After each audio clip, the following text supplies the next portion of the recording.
The future of progressive radio. This is the Dean Obadala Show on SiriusXM Progress 127. And welcome back, Dean Obadala Show. We're live right here. Wednesday, July 3rd. I just threw water at our next guest, Aisha Moodie-Mills. Clearly I was hot. Political strategist. Put on your little ear things, please, so you can hear what. Oh, I can hear the clips. you. No, but you hear the clips. We play some clips. And social media activist, political activist, LGBTQ activist. And I literally came in with a glass of water, being a nice guy. I'm like, here's some water. And I went, boom. And it just dropped. And it went everywhere. And I was hot anyway. Right. So it hit. I wish the Facebook Live was on. It's all Donald Trump's fault. Everything's Trump's fault. Everything's Trump's fault. We've been talking so much about this military, his salute to Trump, I'm calling it. And I wasn't sure if people were going to be as upset as I am about it. And I'm glad that we're really in sync together, myself and my fellow progressives, about this, that it really is the incremental march to fascism and to authoritarianism, that no president since 1951 has given this speech. Not only in the mall, the only one was Harry Truman. That was the 175th anniversary of the Declaration of Independence. It made sense. So nobody, not Democrat nor Republican, has done this. And he's done this, and he's brought the military out. And there's leaders in the military confiding to Jim Sciutto, who went on air saying they're concerned about politicization. They don't want to be politicized. This is a scary thing. What's your look at this thing? The fact that he was inspired, so he's inspired by Bastille Day in France. But the fact that he just spent time hanging out with the world's nastiest, most ruthless dictators, right? Who flex their military might because they use their military to fucking kill people. And that is what he wants to portray. He wants to portray himself as if he is the military and that these are his generals, that he can sick on people. We all should be alarmed. This is literally the march to fascism, as you said. This guy is a complete crazy wannabe dictator. This is not the image on Independence Day that Americans want to be portrayed out there. This is American Independence Day, and we have a wannabe dictator literally trying to flex and show that he owns and is America. Guys, this is some crazy shit, and I just want to remind people that before Hitler was like really marching in the streets, people were writing fluffy New York Times pieces about him and like making him out to be some fine, well-dressed gentleman. I'm telling you, this guy is crazy. And the things that he's doing are completely not normal. No. And we all need to be very, very afraid. I'm calling tomorrow the Unite the White rally. That's what I'm calling. Because it's Trump. Because look, it's so much. Like, he's enjoying. He's going to be down there by himself at the Lincoln Memorial. No one's going to show up at this thing, but he's going to claim it was the biggest rally ever. It's going to be less people than the March on Washington. I said earlier that I hope a thunderstorm happens just over him only.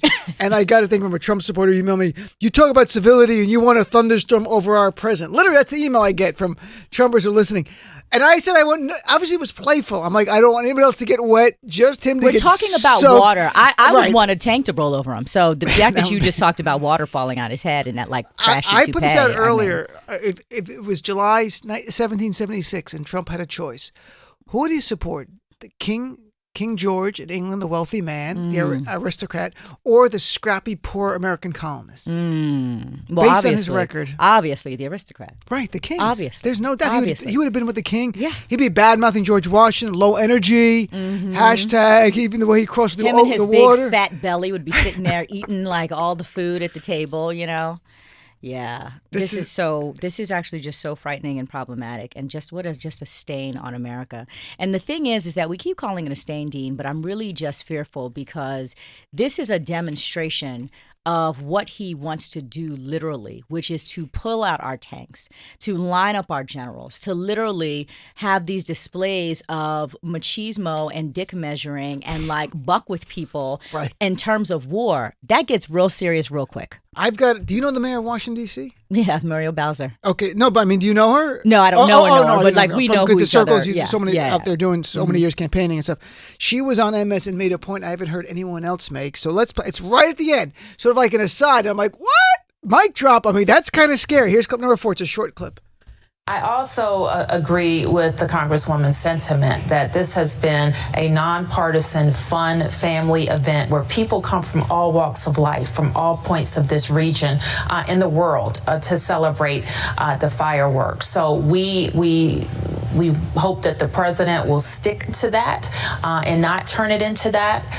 And we hope, too, that we never see the spectacle of our military force being on display as a show of force to our own people. A show of force to our own people. I haven't heard anyone say that. I'm like, wow, I didn't even think of that. Wow. That it's not to He's show the threatening world how us. tough we are. Right. That the idea is, I've got the military. I can do whatever I want.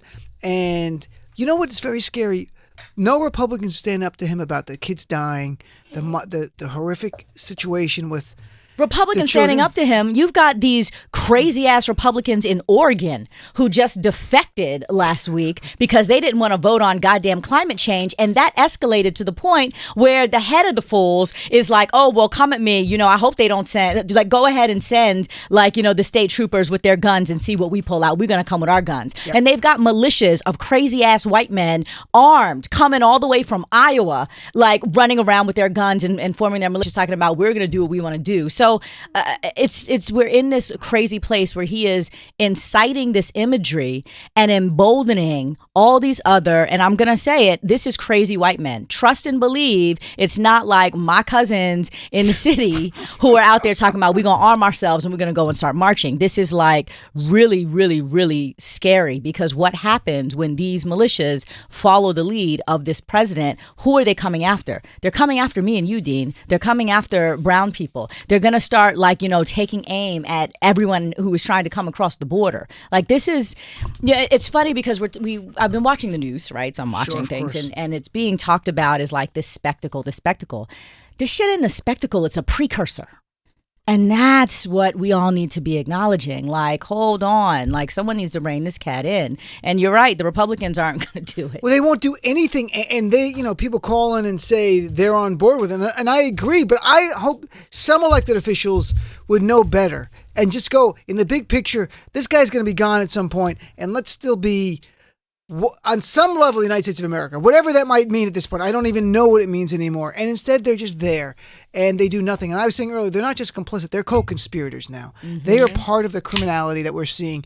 They're part of anything we see with Trump. And I'm telling you, it is close to the definition of crimes against humanity. And I don't mean that frivolously. I mean literally the international law definition of crimes against humanity. Can the UN prosecute his ass? Like, I wrote an article. Somebody else stepped the in? UN has asked, no one knows, I mean, a few people know this, and I wrote about it for The Beast. The UN's asked twice to go there to inspect the facilities, and Trump said no because it's our sovereign. We're a sovereign nation. Mm-hmm. They said no. The UN is very concerned about human rights violations going on in the United States of America in 2019 with our tax dollars in our name. The UN can't even get in there. This is where we are, and I don't know how do you come back. I mean, there's no surprise, right, when you see 9,000 Border Patrol agents with a Facebook group saying racist stuff about members of Congress, let them die, and we're going to throw a burrito at the members of Congress who are Hispanic and this kind of stuff. This is from Trump. This is a straight line, from my view, from Trump to them. You know what's so problematic is like no one but these racist yahoos wants that job. Right. So it's also my cousin who works for the VA. She's a woman. She's worked for the Veterans Affairs for like 20 years. One of the things I didn't know that they were doing is that Homeland Security is actually deploying people from various government agencies to go down to the border to help do intake, essentially. So she was sent down there. She's back home now. They're like 6-week bids, essentially, that they're sending people from different agencies. And she cried every day. Wow. And she was telling us a story. She's like, you know, I can't. She's like, one, she didn't even know she was going to make it 6 weeks. But she's like, I can't imagine being here any longer because I don't want to be hardened to this. Like literally 3-year-olds sitting next to her that like have a backpack with a note in it and they're by themselves and she's got to process them and they clearly have been abused and they're clearly filthy and they're clearly like just the emotional, any human being, any normal person. I don't give a damn, you know, what your politics are, but anyone who just understands like humanity would be crushed. Your soul would be crushed to bear witness to these people in their condition, right? And these aren't people who are like violent and riling up. No, they're like literally sitting in cages, like sad and depressed and sick, right? And so you think about it, and this is like my cousin who had to go because the government deployed her and she works for government. She had to go for 6 weeks. You wonder who actually volunteers to do that job? Who signs up to be Border Patrol? There is something that I would say that this is the kind of job, it's true with war, in my opinion, that folks need to be rotated in and out of and have like mental health support as they're doing it. Because if you don't, then you become that crazy, hard, radicalized lunatic that's in that group of 9,000, right? That's saying all kind of crazy shit. Or you're predisposed to be that person who wants that job because then you can go after and shoot the brown people, right? Like it's really you get sickening. hard. Like 3-year-old kid's nice today, but wait till he's 4. That kind of like. Well, it's funny. Jorge Olivera, you know Jorge. Do you know Jorge? I don't think I know Jorge. He hosts on the weekend. He's on Noon. I know his show, but I haven't met him yet. He's on the other day that he's Danielle's on millennial, queer, he's everything. Latino. But he was on last night, and he talked about his cousin is a Border Patrol agent, and he's Latino. And he goes, because down there was not really many jobs at the time. And on some level, it's like when the mill closes down and it becomes a prison, and people become COs. They become corrections officers because that's the only job. Yeah. And maybe at the beginning, they did not intend to be hardened. Maybe they meant to be, I'm going to be a caring person. And they're not the same. These are prisoners who've been convicted of crimes or pled guilty. These are innocent people who many have applied for asylum, and under international law, they've made the show Incredible Fear, and this administration doesn't want to do the catch and release. They've demeaned this program where over 90%, literally, studies have shown 92% show up for their court case. They do the catch and release, so that's why you don't have these situations. You let them out. They want to legally be allowed to live in the United States of America the rest of their life. They come back for court. And Trump won't do it. And this is... They're coming here for opportunity. They're not coming here to be a menace. They're coming here because they're trying to have opportunity, and they're coming here legally. Apparently, there are caravans of them that get off at the border and they stand and wait because multiple times a day, the Border Patrol folks, they go and they pick them up. So literally, they're standing there like calmly just kind of waiting for the next bus across the border to come and be processed. It's actually quite orderly. And there's some kind of message and signal that has been told to these people how to come and what to do to offer yourself, because here is a country that we used to be a country that actually helped folks in crisis. Now, this president is just an asshole. But look what Trump did tonight, his tweet. And this is only for his base. The rest of us are aghast at it, and it's despicable. He tweeted about the kids because now there's more images from the Inspector General. From the Trump administration's Inspector General went down, did a surprise visit, had a report yesterday, went through it in detail earlier, the horrific conditions, kids like with their hands on the glass, people holding up signs, help, been here 41 days, they're only supposed to be there for 72 hours. So Trump tweets out tonight, well, they're still living far better now from where they came.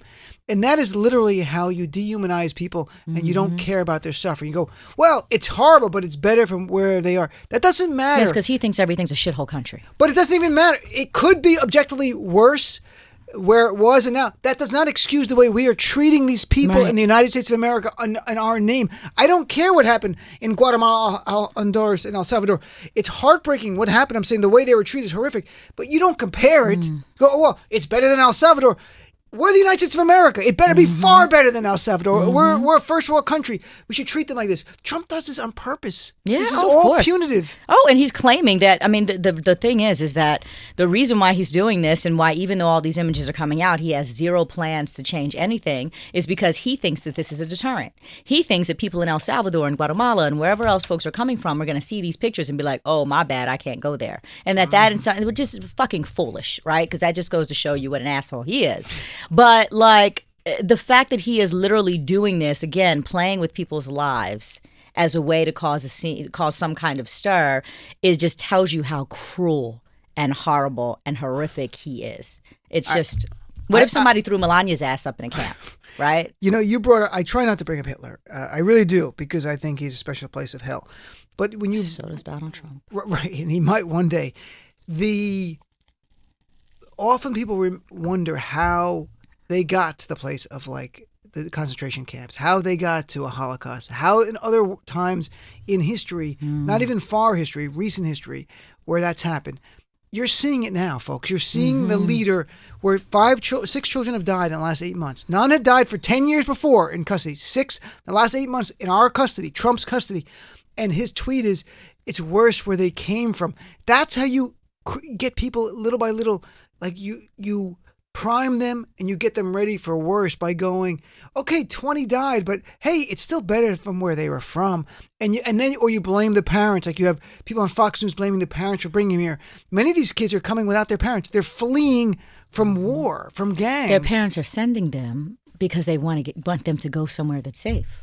Yeah. So this is how it happens. This is exactly how it happens. And the question is, all of you who are sitting out there who are like kind of watching this but kind of not, and going about your business like it's business as usual, history always judges folks, right? Like, who are you when shit really goes down? And, some of us might just be the people who get in line, right? Like, I probably would have been a house Negro, like, during slavery. I probably would have been ironing somebody's clothes trying not to die, right? Like, I mean, I'm not suggesting that everyone's going to be a radical, but you have to really also consider history. And who in the hell were those soldiers, were those business people that were ratting out Jews? Right? Mm-hmm. Who was making those calls? Who was standing there on the sidewalk watching their neighbors being put into vans, knowing that they were going literally 2 miles down the road, you smell the stench, and saying nothing and doing nothing? Like, that is literally the moment that we're living in right now, where we all need to be looking at ourselves and questioning ourselves. Who am I going to be when this story is told? Am I the person who stood idly by while children fucking died? And over 40 adults. And over 40 adults. Or am I going to sound the alarm? In whatever way that is for you. Everybody's not going to go down to the border and start marching. No. Sure. But, like, I think, Dean, you obviously are sounding the alarm every single day. We do so much. And I hope that people who are listening, in casual conversations at the water cooler are also sounding the alarm, because when we get complacent and when we look away is when all these things happens. And yesterday we played clips where Rashida Tlaib was down there with AOC and stuff.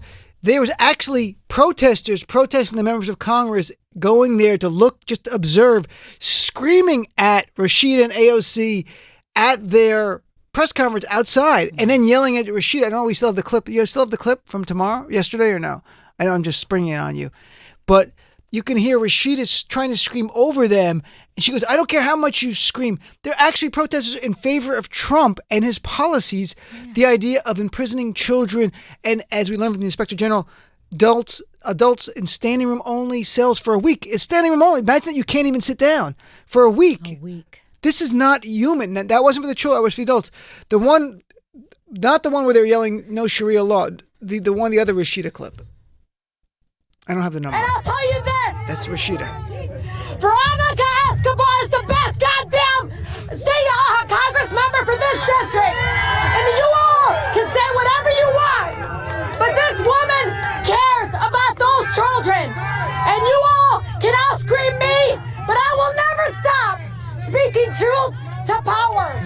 She was right outside the facility at a press conference screaming over the pro-Trump supporters on the other side, yelling at them. The idea of, and there was another clip, it's off the clips charts, which they were yelling, we don't want Sharia law here. Play that next clip. It's really short.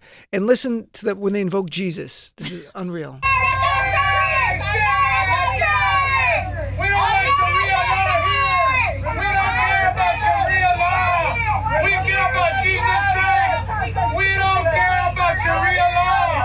They don't want Sharia law. What the hell do Muslim people have to do with Latin people coming across a border? She was just there. She's a member of Congress standing there where Rashida Tlaib was Muslim. And they're like, the irony, the cruel irony, they're invoking the name of Jesus while protesting those who are there Jesus to help this those, was great. Right, to help those who are in need, those who are suffering. And they're invoking Jesus' name to say, we're about Jesus, not your Muslim Sharia law. Here's the thing, Dean. This is what I grapple with all the time. Is that those yahoos, and that's what I'm going to keep calling them because they're fucking crazy people, are maybe 30% of the population, right? That's why Donald Trump's approval rating will always be stagnant at 36%, because there are always going to be those people. Where the hell are the rest of us? The other 64%, right? Those people are going to be ass backwards, racist lunatics, Jesus freak like nut jobs. They have always been, and they always will be, and they're never going to be the majority again.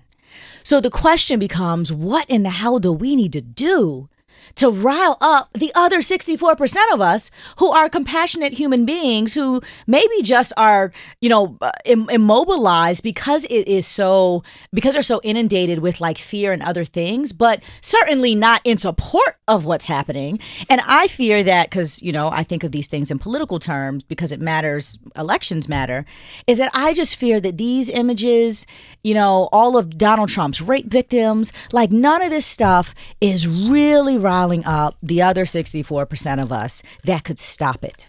And that is what I think about at night. So 2018, though, doesn't give you any sense of we came out. I mean, we won by 8 million votes, the congressional race, which was a modern day record, I think, since the 70s. And we flipped the House 40 seats. And what has Nancy Pelosi done with her gavel? I don't. And that is why people are pissed off and tuned out. I agree with you 100% on that, and I can't help that. We stopped having this conversation on the show because it was getting destructive. Yeah, because people get real mad. Because I can't tell you how many people called and said, I work so hard, and why isn't she doing an impeachment inquiry? I have others say, I feel like checking out from this system, but I won't, because if Trump is so horrific. But if it wasn't for Trump, they would be gone again. And you're like, Speaker Pelosi, what are you doing? Like, why would you not get the mandate? Every poll shows between like 65 and 76% of the base wants to begin an impeachment inquiry. It's the right thing to do. You have over 85% of their caucus now on board. That number would be over 100 in a second if she was not putting a cap on it.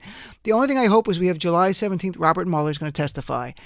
And you hope it changes after that, because then Trump would be on the defensive. America would be hearing about his criminality. But this situation can't wait till July 17th, right? So, with the kids. Like, why is Congress not immediately defunding fucking Air Force One? And canceling like the food budget for the White House, and like coming after every single cabinet official's budget that somehow is tied in. There are ways to like cut people off at the knees that I just feel like there's no dexterity happening to do something to get them incentivized to like save these children, right? Like there just has to be a way, and I am fearful that our leaders don't have the courage and conviction to pull out all the stops to stop stuff like this. I'm not talking about just like, oh, let's impeach Donald Trump. That's a thing. That's a sure. But most immediately, there are atrocities happening that Congress is sitting around taking pictures of now. Well, they're going down there. And they're going down there. But what the hell are they going to do when they come back? Other than have their own PR stunt and press conferences. And there was... I agree with you 100%. Thinking outside of the box. AOC Rashida, Ayanna Pressley, and others went down there. They're doing their job to get press. That's one of the jobs. What else can they do? I'm not sure. I really don't know the answer to that, because how do you stop funding you've already given? And, there was a death that I really think was a cover-up by the Trump administration. And I had Joaquin Castro on, the brother who was Hispanic caucus, who said, we're going to look into it. I emailed with Congressman Khanna and a couple others I know personally, Swazi. I go, you guys have to look into this, because we found out 3 weeks ago that the very first child to die in the timeline, we didn't know at the time, died 5 weeks before the midterm. They covered it up until 3 weeks ago when CBS found it. I wrote about it for CNN. It did really well for them. But not even the CNN anchors producers would cover it. I go, guys, I don't have to have me on. Have a member of Congress. Because Joaquin Castro called it a cover-up. And I said, if in the closing weeks of the midterm, America knew the first child in 10 years died under Trump's control, that undermines the whole argument. They're coming to kill us. We're killing them. It would have moved. And I really think they covered that death up, until CBS discovered it 4 weeks ago. And I'm like, why are you not doing more? Why are you not having a hearing on it? I don't know. I just saw my congressman on TV. You saw him a few minutes ago, Hakeem Jeffries, who is the mouthpiece of the party, who's not saying a goddamn thing other than like poking out his chest. Oh yeah, this president is da da da da. And every time he's like coming for the president, someone asks him, "Oh my God, so what are you guys gonna do?" "Oh, we're gonna stay the course." The fuck? What? These are unique times and demand. They're extreme times and demand extreme response. All right, we have to go to break. We'll be right back with more of our friend Aisha Moodie-Mills right after this. Progressive values are the best of American values, and we need to keep fighting for them to save our country. Don't go anywhere. This is the Dean Obadala Show on Sirius XM Progress 127.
You're listening to the Dean Obeidallah Show, Sirius XM's Progress.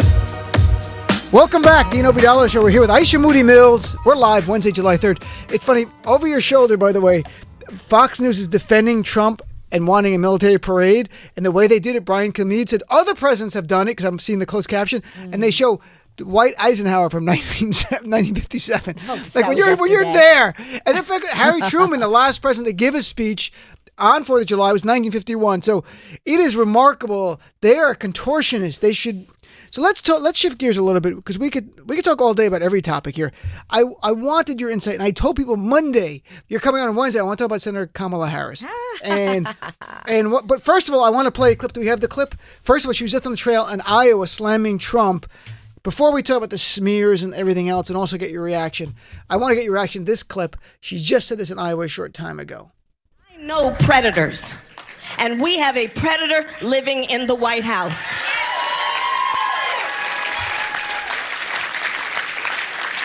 And let me tell you, there's a little secret about predators. Donald Trump has predatory nature and predatory instincts. And the thing about predators, you should know, is that they prey on the vulnerable. They prey on those who they do not believe are strong. And the thing about predators you must most importantly know, predators are cowards. Predators are cowards. And so when we look at this campaign and we look at the task before us, it will be to successfully prosecute the case against 4 more years of Donald Trump, and I am prepared to do that. So it goes on there. So what do you think of that line of attack? I think it's great. I think she's leading in. I think she's leaning into the fact that she's a prosecutor, and she's using that as her strength now, as opposed to keep getting bludgeoned over the head about being a prosecutor. Right. So yeah, I loved that line. I'm going to prosecute Donald Trump, and I think that sets her up, whether she's the president or the attorney general, to prosecute Donald Trump. I think that Kamala really showed that she can take it to him and fight with him in the way that we all know that he's going to fight, right? Like, we watched him in the debates, and Hillary was great and ran circles, I think, around him sometimes, but he's just nasty. I was just watching him on the debate stage during his primary, and just saying nasty things about people, about oh, well, he's ugly. Right? Literally, he's giving 5th grade insults. And I think that what she showed is that she's really, really hardcore, and that she can kind of take stupid little insults, but actually have real aggressive argument to literally melt someone's face off. She melted Biden's face off, by the way. She did. Melted. Ed Rendell was on and said that she said she didn't want a food fight. Meanwhile, she threw a platter of food at Biden. That was kind of funny. So I saw he was on CNN before saying that. So what do you... Before we talk about the reaction from the polls, Don Jr. right away, father, racist son, the hood doesn't fall far from the sun here, and retweeting Ali Alexander, who I don't know, some self-professed conservative commentator who says they're black. They might be, I don't know the person, but he was retweeted the person. Kamala's not American black, half Indian. It's disgusting. People robbing us of our history. And Don Jr. tweets it. Is that true? Wow. And then he gets rid of it. This smear, we heard this a few months ago. I think even you and I talked about this idea that not black enough. For the fact Don Jr. would bring it up, it just helps Kamala, I think, on some level, frankly. But is there talk in the black community of this, and you're forced to speak for your entire community right now? Well, I'll say this. There is a very anti-immigrant MAGA faction that has tainted some lunatic MAGA Trump-supporting black people who are running around calling their movement the American Descendants of Slavery. Yeah. And they're pushing for reparations, which is fine. But the undercurrent of what they're doing is they're trying to suggest that they're trying to call into question blackness, right? And trying to suggest that Kamala isn't black because, whatever. And the reason why they're doing that is to stoke an anti-immigrant sentiment that then supports Donald Trump's entire anti-immigrant like rage. And so when you look at some of those leaders and you kind of go into the devil of the details of like who's on the board and like where their money came from, it's all like this conservative like propaganda stuff that is like started that situation. But that is not the majority. And here's the other thing to be aware of is that one person makes a tweet and so much of this stuff is echo chambered by Russian bots. Right? So there's a whole bot propaganda thing moving too that's trying to make a narrative and conversation seem like it's bigger than it is. This is what happened in 2016. The Mueller report, hopefully somebody asked him about it, actually talks about how one of the strategies was to create this like wedge in the black community to essentially use a digital voter suppression effort to depress the black vote by causing a bunch of conflict, right? And like getting black people to not like the Democratic nominee. And that's what's happening here. But I'll say this though, Dean, like I think the big piece of this that we need to be watching, this whole birtherism stuff, sure, it's racist, but ultimately it's about what makes America great and who is American.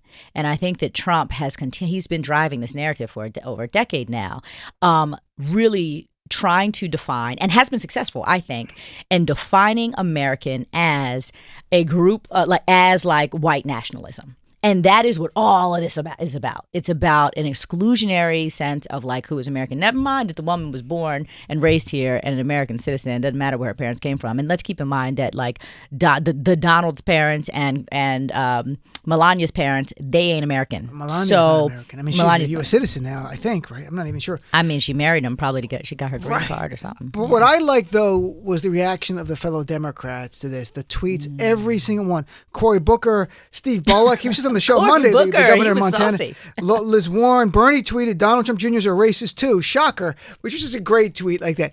But I love the unified response. Yeah. And I think that's the lesson for us to remember that we're fellow Democrats.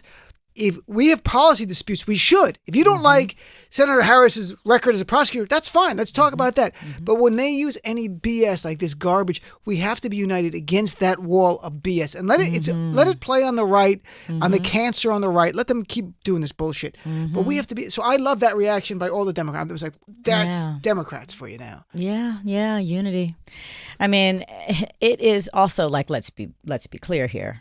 It is completely disqualifying for any Democrat in this field trying to lead this iteration of the party and to not have come out very strongly and boldly against something racist, right? Like that's, somebody who might not have seen the tweet, right? Like, and just didn't say anything would have been lambasted. And not because they agreed with the tweet so much as they might have missed the news cycle, right? And they would have been lambasted. That to me is just going to show where we are as a Democratic Party and who makes up the base and the values of the base of the party that will excite the voters. And so that is why I get really frustrated when Pelosi and others and Biden keep playing to this mythical middle Joe Sixpack type of like white guy that they're trying to like win back and claiming that they are reflective of the heart and soul of the party. They're not. They're not. And by the way, those people couldn't give a damn about the candidates all having made that response. No, not at all. Cory Booker's response was good. That she doesn't have to prove shit to anyone. I thought that was pretty good one like that. So good. Now Sebastian Gorka, who's part of Team Trump, so he's giving us a preview of the other attack. And I'll just play like 10 seconds, this sexist BS from Gorka a day ago on his show. Clip number 6, please. Get back to me about moral rectitude, a woman who clearly used something apart from her political skills to get where she got today. So he's saying she slept her way up, and these guys. So this is, by the way, that's not random. Donald Trump Jr., Sebastian Gorka. This is all Team Trump. They're not doing things without coordinating it. This is coordinated. So it's going to be some trying to divide the black vote and split it. If Kamala's a nominee, we don't know who will be. I'm just saying. And then the sexist stuff about somehow she slept her way to the top. And I didn't even want to play the earlier part about how he's like Google this and that kind of garbage. I don't know how ugly 2020 gets, and this is where we are. This is the beginning. July, this is right? A preview. Right. It could get so ugly. It's going to get ugly really bad. We all forget how nasty and ugly these attacks were against Barack Obama. Barack Obama was just a unifier, and he was the only one. Once he got Hillary out of the way, it was just like, okay, we're all coalesced around Obama. We have hope. We have change. We feel good about ourselves, right? Like, we are not a red America and a blue America. We're like the United States of America. We were all like in this like kumbaya. Right. But let's be clear, while we were kumbayaing, they were doing all kind of crazy, ridiculous, horrible, racist like stuff that the RNC, if you recall, had to apologize because they were pushing out these monkey memes and like all this crazy stuff that was like this horrible racist propaganda about Obama and got caught up in that and then had to like kind of try to dial it back. So what's interesting though that Trump has created in this Trump era is that nobody's even embarrassed about it anymore. Like it's just no holds barred. They're like they don't care, and they realize that it's like raw meat for their dogs out there that like get excited about this stuff. And again, the people who get excited about it, Dean, I really believe are a minority. They're just a really motivated minority. And I think that the majority is like petrified and kind of stagnant right now. And so we got to figure out how we mobilize them, because just saying Donald Trump is bad is not going to get people out of their seats. I just don't think that is. I just don't think that we're going to scare people with Donald Trump, and that's just going to be it. So, we've talked before, and you didn't, I don't think you told me you were endorsing anyone, but you did speak highly of Liz Warren and her policy. We've talked about that. Yeah.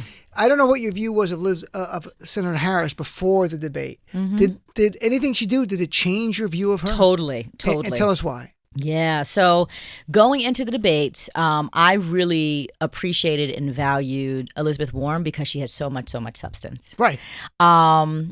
And coming out of the debates, there are two people that jumped out for me. Castro. Actually, which one is that? That's Julian. Is that Julian? Yes. I can't tell the difference. Julian and Joaquin. They're Joaquin. twin brothers. The twin. It's not like. Oh, no, look, that's Joaquin. Oh, awkward. He was on the screen, and I'm like, I had him on the show back to back. Their voices sound the same. I thought that his performance was really fantastic. I thought his progressive bona fides, and I thought he was really power to the people. The fact that he invoked so many different communities as like a part of our umbrella and spoke directly to them really was great to me. And he also talked about policy. Kamala, what really moved me about her is her fighter spirit. Like she had been a little bit quiet for a little while, and she came out like with gloves on saying, I am here to fight, and I'm here to fight for what I believe in. Now we can go through and that we will, right? Like we will critique her actual record. Sure. But I believe this about Joe Biden, frankly, which is why I'm so disappointed in him. People have a record, people have a narrative around their record, and then people learn and evolve through that. And so Kamala today can address some stuff that she might have done 20 years ago and say, yeah, I did this and I do it again, or maybe I wouldn't do it again. And she's done some of that. Like, I probably wouldn't do that this time. And I actually want to change some structural things so that I wouldn't have to make that decision, right? I am here for that narrative. I believe in people learning through public service, right? Biden disappoints the hell out of me time and time again because he has such a long record that he keeps clinging to as if it's his strength. And what would be his strength is to grow the hell up and evolve and say, you know what? I agree. The social norms of 30 years ago, when I would use the language of colored people and rub women up on their shoulders, and like we all had secretaries and would say, hey, gal, get me a drink, aren't the social norms of today. So I get it, right? He refuses to evolve on anything. And the fact that he invokes states' rights as if it was a defense for something just goes to show how tone deaf he is. And we would all forgive him if he was evolutionary. But the fact that, even Anita Hill had to come out and say, this cat ain't apologized to me. He kind of did a sorry, not sorry. Like, it's so problematic. So I would say Castro and Kamala coming out, like, I was like really blown away by their performance. It's good. And Joe Biden had the easiest thing about the busing. She even gave him a chance saying, would you admit now it's a mistake? But I think she knew that he won't admit to any kind of mistakes. He won't ever And so dial she back. set him up like a great prosecutor, like a great cross-examination. That's what you do in cross-examination. You know what they're going to say, and you set the question up. So that was a trap. And it was a very fair trap. She said to him, he could have easily said, it was a mistake. It was the 70s. And that's the end of it. We don't get to the next big fight. When he invoked states' rights, made it worse. I was on Reverend Al's show Sunday. We talked about that. I'm like, that's the conservative argument. That's the states' rights argument who wanted segregation. That's why we had Jim for Crow. decades. Right. States' rights. All right, we have to go to a quick break. We'll come back, though. I want to talk about, you talk about two people who jumped out. The polls showed one person really saw a bump. The other one, Julian Castro, has not seen it. And I'm surprised by that because I really thought they would both see a bump. I could never predicted Harris's bump. And then Julian getting on one poll today is up 2 points or 3 points, but most of the others that have come out since the poll debate, he's not moved at all. Let's take a break, come back. Look, it's time the media start calling out Trump's false statements for what they are. Lies. Trump is a liar. And by the looks of it, he's lying every day and twice on Sundays. The Dean Obadala Show.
This is the Dean Obadala Show, exclusively on SiriusXM's Progress.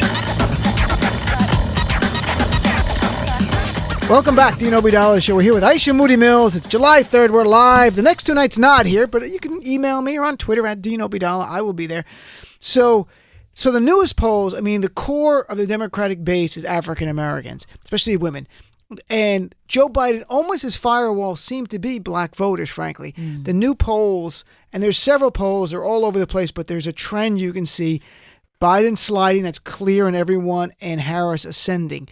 And in the demographic of African Americans, two new polls the last 2 days showing Biden's support among blacks dropped, literally cut in half in the last few months.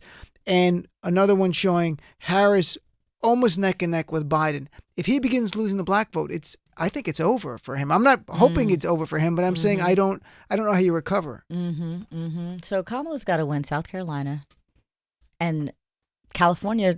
I don't know that she's on track just yet in California. I think that these debates really helped her there. Right. But there are other people who are beloved. I mean, California's a big state.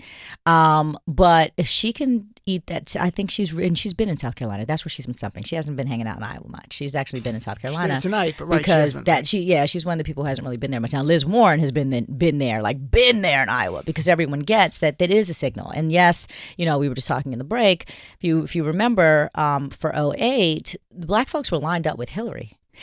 most of the Congressional Black Caucus was lined up, right? Because, they're super delegates. So they were lined up with Hillary. Yeah. And it wasn't until Barack won Iowa that created a signal that it was okay. And that, frankly, I hate to say it, but like them white folks validated him. And so people were like, okay, he can go on ahead and he can do it. And I think that, what she's got to do is she's got to get the South Carolina base shored up. Iowa, I don't know what happens there. But I think that the South Carolina, if she wins that, then that is a big signal for African-American communities for Super Tuesday and all those other states. That would be interesting. And not only did Hillary lose in Iowa, she came in third. I was just looking at John Edwards came in second. John Edwards came in second. I forgot all about John Edwards. I guess that was before his haircut scandal. Exactly. Huh? So she comes in third. So people look like she went from invulnerable to very, like, she's going to lose this maybe. Then she went to New Hampshire, the comeback. Cried. And then the whole went back and forth. But in Michelle Obama's book, she talks about the pragmatism. And I talked to Joy Reid last week who echoed that, the pragmatism of the Black community. When just because you're Black doesn't mean they're going to support you if they don't think you can win. Because winning means everything, because there's so much to lose for the Black community when you're outside of power. While, frankly, a lot of white liberals, unless you intersect some other community that can be demonized, it's a luxury. You can vote for who you want. And I'm not putting down, I'm just being blunt about it. As a Muslim, we need winners. Look at Trump. He literally tried to ban my relatives from coming here. I mean, like, and the next Republican's going to just ratchet that up. I can assure you that's not the end of that. It's going to continue with that garbage. So it's the world we live in. So we have about a minute before the last break. So do you think Biden he can still save it if he hustles? Do you think that the writing's on the wall, just bluntly as a political person? I think that Biden can hustle it if it's just traditional base turnout. I think that what's going to be key in this primary is that Democrats have more of an Obama turnout of young people, of more people of color. If it's just like any given, if it's a Hillary turnout, then I think that Biden does well with Black folks. I think if it's an Obama turnout, then there are more youthful voices. There are more people who care deeply about diversity. There are more progressive whites, frankly, and that changes the game. Interesting. All right, let's take a quick break. Come right back. Dean Obadala Show on Sirius XM Progress 127.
Dean Obadala Show on Sirius XM Progress 127. And welcome back. Dean Obadala Show. Me and Aisha Moodie-Mills are talking about media. You know, I tweeted, I'll just share this, about, and it shouldn't just be about him. I won't even say his name, but he's a conservative white guy who's truly mediocre, objectively. And I tweeted how you watch these mediocre white conservative men get contributorships where they get paid, yet I know countless people of color who are far, far, far, far better who go on TV and don't get paid, and they're taken advantage of by the executives. And I name people like Ellie Mastal, Danielle, Aisha Moodie-Mills, Chris Liu, Tiffany Cross, all of them. Yet you look at the mediocre white man. If you became a conservative, you'd be hosting a show on Fox tomorrow. I mean, I'm not even kidding. Oh, yeah. If I became a conservative as a Muslim and I became a pro-Trump Republican Muslim, they would, and Palestinian, I would get something. And it wasn't about me. I'm like, I don't even care if I get a contributorship. I have this show. I don't care about that other stuff because this is full time, so I don't have the time. But it's for you and Ellie. Ellie's phenomenal. Thank you, Debbie, Dean. Thank you. Danielle, you're great. Tiffany's great. Chris Liu was a cabinet official in the Obama Exactly. administration, and he still doesn't get paid. And he's Asian. He's like, there's no Asian contributors anywhere. So, well, thank you for coming in. Thank you for Have having a great me. 4th of July. Where can people follow you on Twitter? At Aisha Moodie-Mills, Aisha Moodie-Mills. Check her out. Of course, Daniel as well. Thanks for tuning in. I'll be on Twitter all weekend. Thank you, Lauren. Thank you, Courtney, for doing a good job. We've been here. Matt's been on vacation still. Look forward to chatting with you on Monday. Have fun tomorrow. Hashtag boycott Trump's 4th of July. But don't watch his garbage. And God, you might want to make it rain over Trump tomorrow. Just over Trump. Have a great weekend. I'll chat with you Monday.